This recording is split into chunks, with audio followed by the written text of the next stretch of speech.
আমাকে আমার শ্রদ্ধেয় দাদা সদানন্দ দা আমাকে এমনভাবে বিশেষভাবে বিস্মিত করিয়েছেন। সত্যি আমি অত যোগ্যতা আমার নেই, যোগ্যতা নাই, অধিকারও নেই, তবু সাহস করেছি। সাহসটা এটাই একমাত্র গুরু কৃপা সম্বল করে সাহস করি। আপনাদের বলছেন সাধুনাং দর্শনং পুণ্যং চিত্তভূতাহি সাধব চিত্তে ফলেতি কালেন সত্য সাধু সমাগম। চিত্ত করলে ফলটা একটু বিলম্বে হয়, কিন্তু সাধু সমাগম হলে সাথে সাথে সত্য সাধু সমাগম, তাহলে ফলটা হয়। তাই এই সাধু বৈষ্ণব দর্শন করার জন্য আমি ওখান থেকে চট্টগ্রাম থেকে এসেছি। অনেকদিন বলেছিলেন, বিশেষ করে দাদা অর্জুন দা, উনি কয়েকবার বলেছিলেন আমার শুধু হয় না সাংসারিক মানুষ তো একেবারে ভোর বিষয়ের অন্য খাইলে দুষ্ট হয় মন, মন দুষ্ট হইলে না হয় কৃষ্ণের সেবন, কৃষ্ণ ভক্তি বিনু প্রেম নিষ্ফল জীবন, কৃষ্ণ ভক্তি বিনু প্রেম নিষ্ফল জীবন। যদি প্রেম না থাকে তাহলে হয় না। যাই আমরা একমাত্র গুরু কৃপা সম্বল করে আপনাদের ভক্ত বৈষ্ণবদের পদধূলি মাথায় রেখে শুধু ভাগবতকার শ্রীমদ ভাগবত অনেকজনে আমরা জানি না এটা কি, বিশেষ করে যারা কৃষ্ণ বহির্মুখ তারা বলতে পারে না। শ্রীমদ ভাগবত হলো অষ্টাদশ পুরাণের সর্বশ্রেষ্ঠ পুরাণ।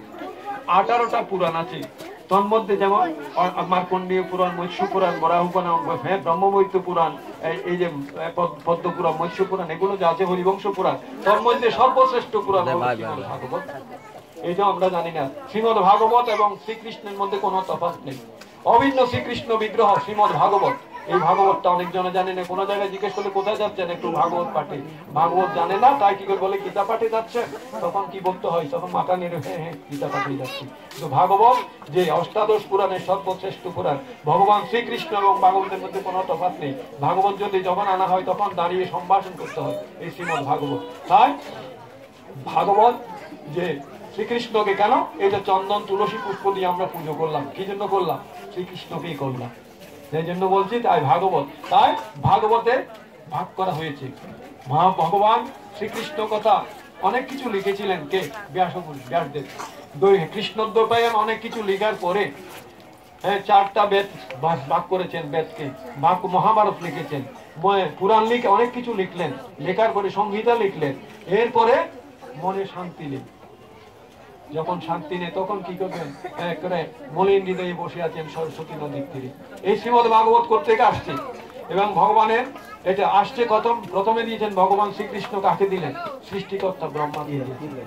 ব্রহ্মা কি করলেন? দেখুন কার পরিণত করা উচিত নাই। আপনার কিছু থাকলে, ধন কিছু থাকলে কিছু দেবেন, ধন, তাই দেখে ভগবান আপনাকে ধন দিয়ে দেবেন। ধন দিয়ে যদি আপনি যদি সত্যি সত্যি করেন সাধুগুরু বৈষ্ণবের সবাই ইয়ে না করেন, ব্যয় না করেন, তাহলে হবে না। তাই দিয়ে ধন দেখি মন কেড়ে নিতে কতক্ষণ, 2 মিনিট লাগে না। ধন দিয়ে দেখেন সাধুগুরু বৈষ্ণবের সবাই লাগাচ্ছে কিনা, যদি না লাগায় তাহলে নিয়ে যাবে। তাই দিয়ে ধন দেখি মন কেড়ে নিতে কতক্ষণ, বেশিক্ষণ লাগে না। তাই কি করলেন? ব্রহ্মাকে দিলেন। ব্রহ্মা কি করবেন? ব্রহ্মা মানস পুত্র, তাই কাকে দিলেন? দেবর্ষী নারদকে দিলেন। নারদকে দিয়ে বলছেন তুমি এটা নিয়ে যাও। এখন নারদ কাকে দেবেন? দেশে কালে চো পাত্রে চো তখন সাত্বিক অনুষ্ঠিত। দেশ কাল পাত্রকে দেখে দিতে হয়, না হলে যাকে তাকে তো দিলে তো হয় না। কতগুলো আমাকে দন দিলার পর আমি অপব্যয় করলাম, তাহলে হলো না। কি করলেন? নারদ দিচ্ছেন কাকে? ওই সরস্বতী নদীর তীরে ব্যাসদেব বসে আছেন মলিন বদন, ইত্যবসরে একটা টুনি বাকি ওই সরস্বতী নদীর তীরে স্নান করছেন, করে গাঁজা দিচ্ছেন। কতক্ষণ পর পরে ডুব দিয়ে আবার গাঁজা খাবে। তখন আকাশবাণী বলছে, বলে কি হয়েছে, তুমি কি করছো? বলে এই নদীটা আমি সিঞ্চন করবো। বলে এটা কি সম্ভব? বলে তুমি তো কৃষ্ণের অনেক কিছু লিখে ফেলেছো, অহংকারের স্ত্রী। তখন চৈতন্য হয়েছে, ওইটা করতে পারলাম আমি কেন এটা সিঞ্চন করতে পারবো? ইত্যবসরে আসলেন নারদ, দেবর্ষী নারদ। নারদ দেখে কি ব্যাপার, তুমি তো অনেক কিছু করেছো, তবুও মলিন কেন মদন? বলে তুমি সবকিছু করেছো, কিন্তু আমার গোবিন্দের লীলা কথা বর্ণনা করো নাই, গোবিন্দের লীলার বর্ণনা করো নাই। তাই তোমাকে আমি 4টা শ্লোক দিলাম, চতুশ্লোকী ভাগবত। এই 4টা শ্লোক থেকে তুমি বিস্তৃত ভাবে লিখো।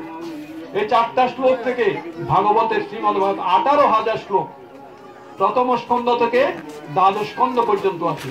18,000 শ্লোক লিখলেন কি করে? একমাত্র গুরু কৃপা।